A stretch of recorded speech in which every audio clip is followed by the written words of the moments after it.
Salut tout le monde, salut les monégasques, bienvenue pour un nouveau débrief. Alors avant de commencer le débrief, on va faire la petite tradition. C'est-à-dire je souhaite une bonne année à tout le monde, à tous les supporters de Monaco qui me regardent et les autres. Alors une bonne année, il y a un an on souhaitait la bonne année, on a vu que c'est parti en cacahuète. Donc on va plutôt souhaiter une meilleure année à tout le monde. Alors, c'était la reprise et Monaco rattaquait très très vite après les fêtes. On est mercredi et la 18e journée de Ligue 1 donc commençait cette semaine. Et il y a pas de Coupe de France en ce moment, donc on avait un calendrier un petit peu bizarroïde parce qu'on reprenait ce mercredi et on va rejouer ce week-end la 19e journée de Ligue 1. Donc ça va très très vite. Et donc, il fallait se remettre un petit peu la tête à l'endroit, il fallait remettre les gaz. L'objectif, c'était de remettre les gaz parce que on a mal fini l'année dernière. Avant la trêve, on s'est un petit peu écroulé dans les résultats, dans le jeu, dans les performances individuelles, dans à peu près tout. Monaco était un petit peu donnait l'impression d'être un petit peu au bout du rouleau, et là, il fallait rattaquer fort pour se remettre en confiance, se remettre dans le bain et se remettre un petit peu bien dans le classement. Pour rêver à une Coupe d'Europe, sûrement pas la Ligue des Champions, mais la deuxième. Et donc on avait un déplacement entre guillemets plutôt facile à Lorient, c'est-à-dire qu'on attaquait vers un club qui frôle un petit peu la relégation là en ce moment, et donc on avait quand même tous les feux qui étaient ouverts pour réussir. Et je pensais qu'après les fêtes, on aurait un groupe complet, et en fait, c'était pas trop le cas. On avait pas mal d'absents. Alors, on avait Matazo qui était suspendu pour sa passe contre Saint-Etienne, et on avait Fabregas qui n'est toujours pas rétabli. On avait des absences par-ci par-là. Lecomte n'était pas là non plus. Il était censé être là, il n'est pas là. C'est dommage. À l'inverse, on avait Golovin qui était enfin revenu. Et au niveau des absences, je sais plus qui, il y avait Pellegrini aussi qui avait un petit souci d'adducteur. À mon avis, un souci d'adducteur chez Pellegrini, ça peut durer 6 plombes. Bref, et puis voilà, au niveau des absents, j'en ai peut-être oublié encore un ou deux, mais voilà, on avait 3-4 absences, et le reste était là avec le retour de Golovin en fait majeur. Donc au coup d'envoi, on a vu que Kovac a préparé la semaine à 2 matchs, c'est-à-dire qu'il a fait tourner quelques joueurs, et aux surprises, on a vu la titularisation de Goebbels et de Sidibé.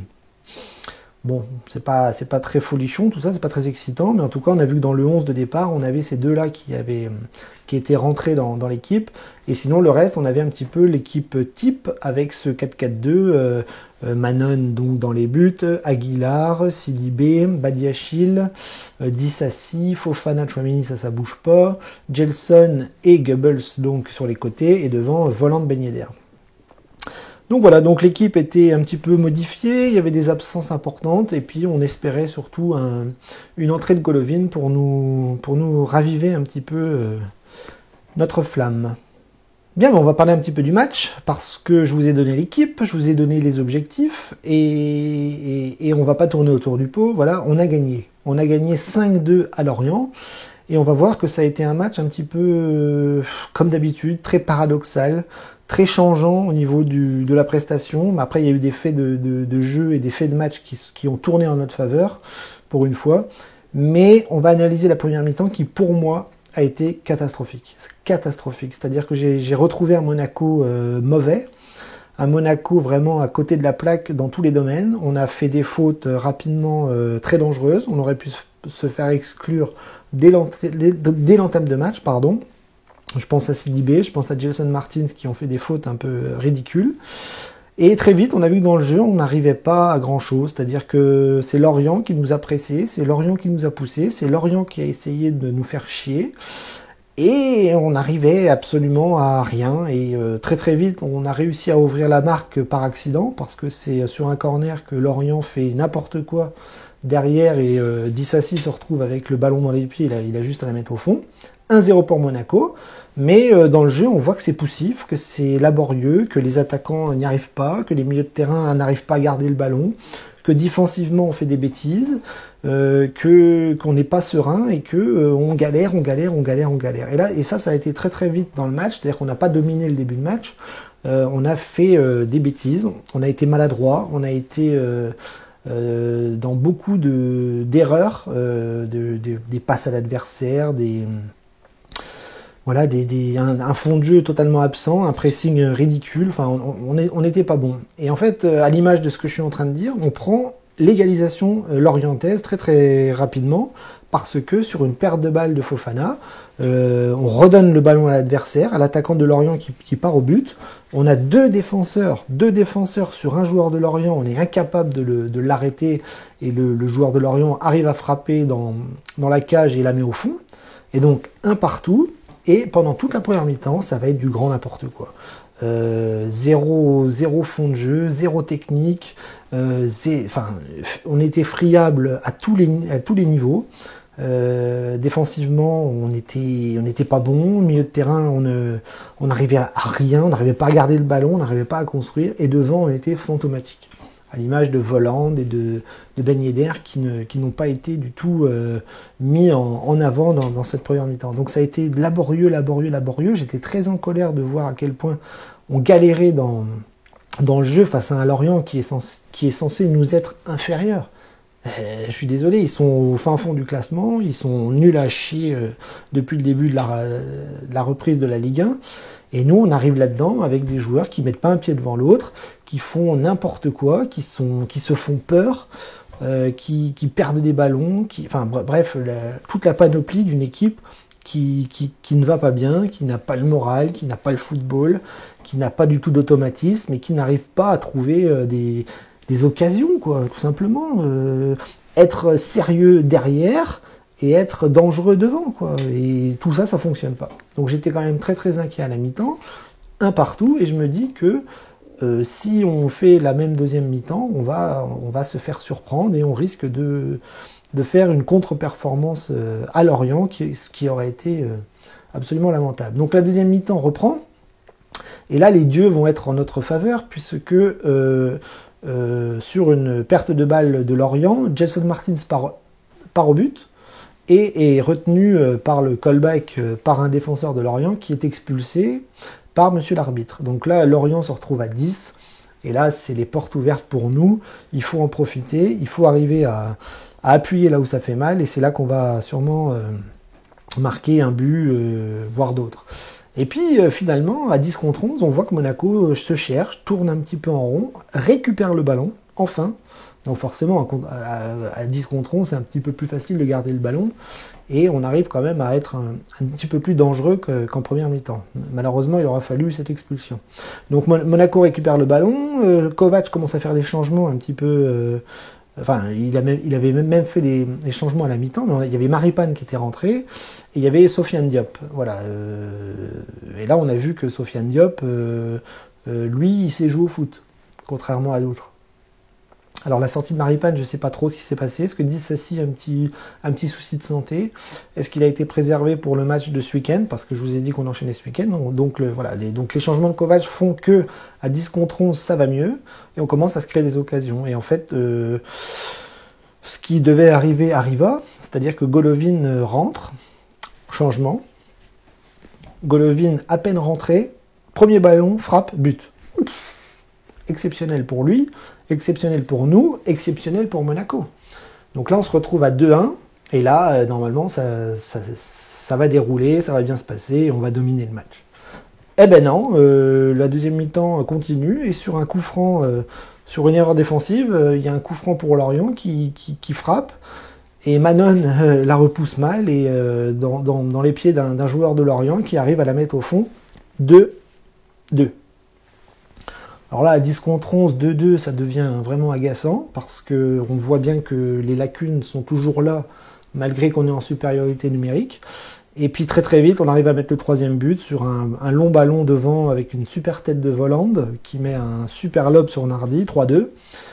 Et là, le match est... Je pense que là, moralement, les Lorientais sont au fond du trou, parce que à 3-2, là... Enfin, ils avaient réussi à revenir à 2-2, derrière ils reprennent le troisième but, et puis après, la fin du match va être assez facile pour nous, Parce que là, Lorient va s'écrouler, on va marquer le 4e et on va marquer le 5e en fin de match et on va gagner 5-2 malgré une prestation extrêmement laborieuse, extrêmement moyenne et extrêmement inquiétante.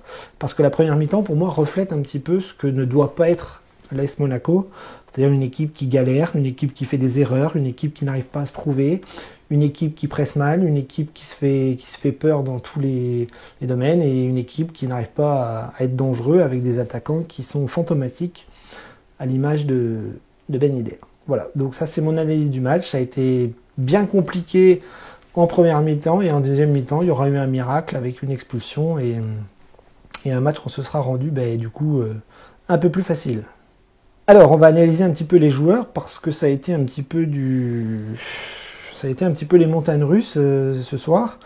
On a vu du bon, du moins bon, mais j'ai vu beaucoup de difficultés parmi l'ensemble des joueurs. Et en première mi-temps, l'équipe que je vous ai citée tout à l'heure, ça a été bien compliqué. Donc Manon, moi je veux revoir le compte, c'est-à-dire que beaucoup de supporters disent que le compte n'est pas bon, mais je pense que le compte est supérieur à Manon, largement. Il faut vite qu'il revienne pour réassurer un petit peu les cages, notamment balle au pied, parce qu'on voit que Manon, c'est toujours un peu stressant quand il a le ballon dans les pieds. Et puis en plus, sur des erreurs de main, il nous coûte des buts lui aussi, et c'est chiant. Voilà. Le compte doit revenir et vite. Et là, ce soir, on a vu que donc Manon a pris 2 pions, et c'est un peu à l'image de ce qu'on dit de lui depuis qu'il est titulaire. La défense a été bien compliquée, la défense centrale. Dissassi est sorti à la mi-temps, je ne sais pas pourquoi. Problème physique ou choix du coach. Dissassi, il est en train de régresser. C'est un roc, c'est un petit caillou. C'est un petit caillou, je pense, en ce moment. Et Badiachil aussi, je l'ai vu encore Badiachil faire des erreurs défensives, des passes à l'adversaire. Enfin, je ne comprends pas qu'à ce niveau-là, on arrive encore à rater des passes faciles quand on repart de derrière. Je vois des défenseurs qui veulent donner le ballon sur le côté et qui la donnent à l'adversaire. Ça devient insupportable. Et Badiachil, c'est quand même le roi de la boulette, quoi. C'est le roi de la boulette. Donc voilà, défensivement, au niveau de l'axe, je trouve qu'on a encore été assez fébrile, à l'image de l'égalisation lorientaise, où on n'arrive pas à rattraper un joueur de Lorient qui part tout seul au but, quoi. Donc c'est entre Fofana qui perd le ballon et les défenseurs qui se regardent je sais pas comment et qui n'arrivent pas à prendre un joueur enfin bref, c'est hallucinant, quoi. C'est hallucinant défensivement de faire autant de conneries, quoi. Donc sur les côtés, ça a été un peu compliqué. Aguilar était un petit peu mieux qu'avant la trêve. Il a essayé de monter, il a essayé de presser, il a essayé d'apporter ce qu'il sait apporter sur le côté droit. Et ça a été un petit peu laborieux en première mi-temps. Deuxième mi-temps aussi, il a été un petit peu plus présent aussi. Mais voilà, on a besoin de voir un Aguilar beaucoup plus percutant, beaucoup plus offensif. Et bien sûr, un Aguilar qui défend bien quand il doit défendre. À gauche, Sidibé, c'est toujours pareil. Sidibé, c'est très compliqué, c'est très laborieux, c'est-à-dire qu'il n'a pas de pied gauche. Donc à chaque fois qu'il monte, à chaque fois qu'il a le ballon sur le côté, il est obligé de s'en mettre sur son pied droit. Donc dès qu'il faut centrer de façon instantanée, c'est compliqué. Voilà, donc moi, Sidibé, j'ai du mal. Il est très physique, oui, certes. Il fait une faute en première mi-temps, j'ai cru qu'il allait prendre un rouge. On dirait qu'il met une patate au défenseur. Et donc tout le match a été compliqué. Il est repassé à droite en deuxième mi-temps et c'était pas plus mal.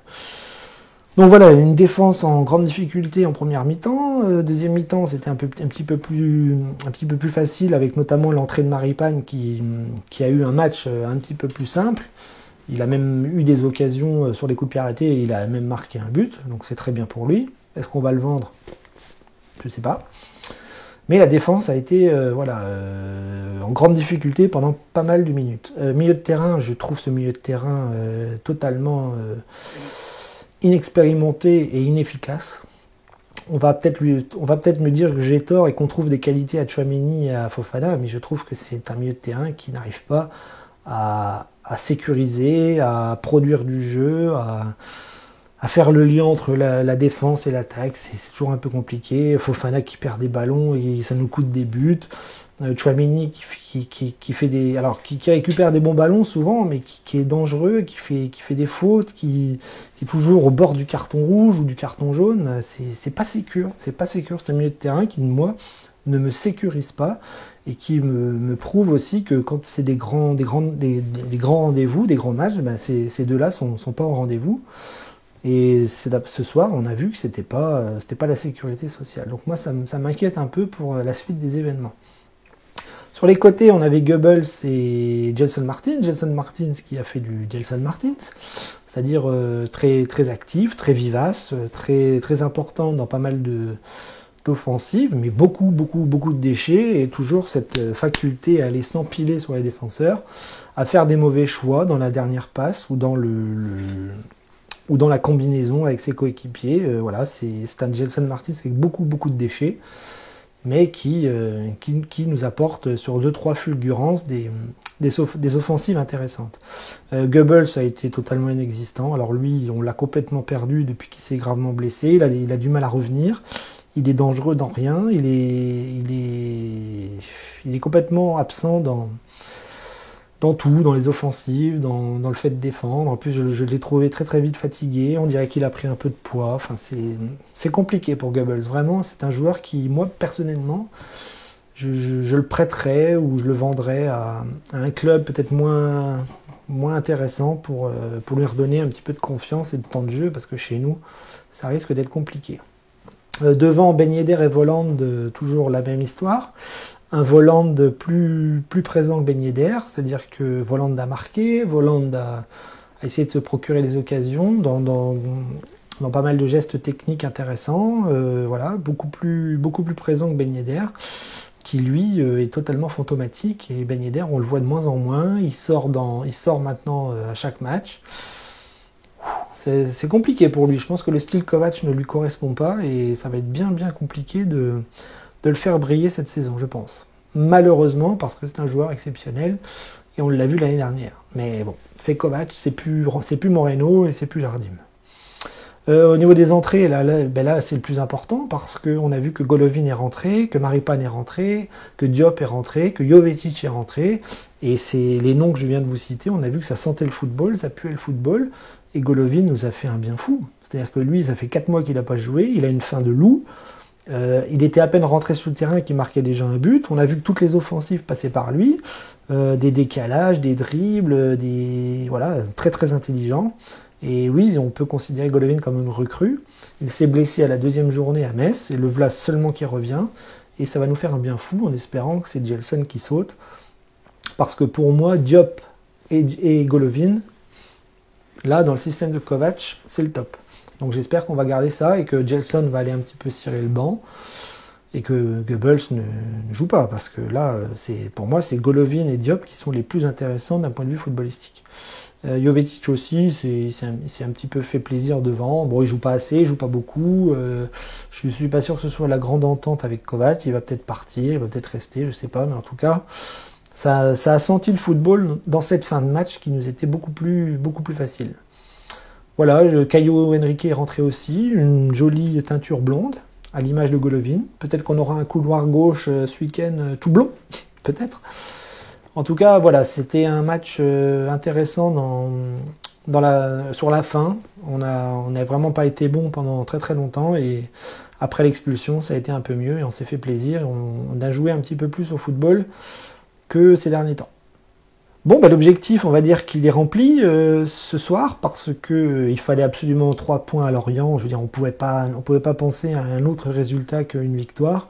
On est censé être supérieur à Lorient. Ça s'est pas vu en première mi-temps. Ça s'est décanté tardivement, mais ça s'est décanté. Donc l'objectif est atteint. On a pris 3 points. On a mis 5 buts. On en a pris 2. Mais c'est très bien dans le résultat. C'est très bien dans le classement. Maintenant, il va falloir confirmer ce week-end parce qu'on enchaîne contre Angers à Monaco. Alors là, c'est pareil, il va falloir cravacher, il va falloir bien galérer pour aller chercher la victoire parce que je m'aperçois qu'avec Monaco, je pense que tous les matchs vont être difficiles jusqu'à la fin de saison, surtout contre les équipes un peu plus inférieures. De toute façon, contre les gros, on n'y arrive pratiquement pas. Je suis pas sûr qu'avec ce que je vois sur le terrain, on puisse rivaliser avec les gens du dessus. Hein, les Lyon, les Lille, les Paris, voilà. Je ne sais pas si on va réussir à aller chercher la 4e ou la 5e place, mais en tout cas, il faut prendre des points contre des équipes comme Lorient, et puis il faudra aller chercher des points contre Angers. Et si on fait une semaine à 6 points, ce sera très très bien pour la reprise, parce que c'est une reprise, on redémarre l'année, on est en plein mercato, je suis pas sûr que le mercato amène quelque chose à l'AS Monaco ce mois-ci. Visiblement, au niveau arrivé, il y aura pas grand-chose, voire rien du tout. Et puis on va essayer de dégraisser un petit peu les joueurs qui manquent de temps de jeu, quoi. Les grands Cyr, les Benasser, les Onyekuru, on parle de Maripane qui pourrait partir, peut-être Jovetic qui pourrait partir. Je sais pas, Kovac a l'air d'aimer ce groupe-là, il veut travailler avec ce groupe-là, on voit que ça progresse pas beaucoup, ça a même tendance à régresser sur pas mal de niveaux de jeu, mais les points sont là, on est en haut du classement, et puis il faut continuer. Il faut continuer. Est-ce que Monaco va retrouver une marge de progression dans les semaines qui viennent? Je sais pas, on va avoir des matchs difficiles, hein. On va jouer Marseille, on va jouer des équipes comme ça, mais en tout cas, ce week-end c'est Angers, et si on fait une semaine à 6 points, ça sera parfait au niveau d'un point de vue comptable. D'un point de vue football, il va falloir travailler encore. Voilà, donc je vous laisse. Je vous dis à ce week-end pour la suite des événements. Et puis en attendant, je vous souhaite une meilleure année à tous. Et puis rendez-vous sur les réseaux.